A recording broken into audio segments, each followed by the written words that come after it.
శని, ఆదివారాలు అసెంబ్లీ అయినా, పార్లమెంట్ అయినా సెలవుంటది.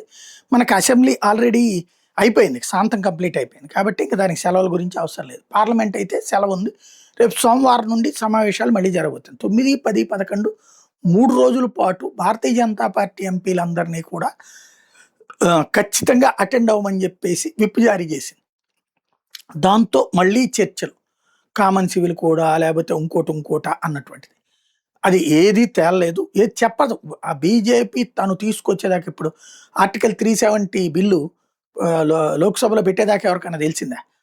లేపోతే గనక ఏదైనా కీలకమైనటువంటి నిర్ణయం తీసుకునేటప్పుడు సీఏఏది గాని ఏది కూడా బయటికి ఏమాత్రం ఈ యుగంలో నవీన యుగంలో కూడా బయటికి తెలియకుండా చిట్ట చివరిదాకా సీక్రెసీ మెయింటైన్ చేయడంలో మోడీ, అమిత్ షాలకు మించినోడు లేడు. ఈవెన్ సర్జికల్ స్ట్రైక్స్ కావచ్చు, లేకపోతే ఆపరేషన్ సింధూర్ కావచ్చు, భారత్ ప్రభుత్వం చెప్పేదాకా ఎవరికైనా తెలిసిందా? అదే that is Modi, Shah. Hats off చెప్పాలి. ఇప్పుడు విప్పు ఎందుకు అనేది తేలాల్సి ఉంది.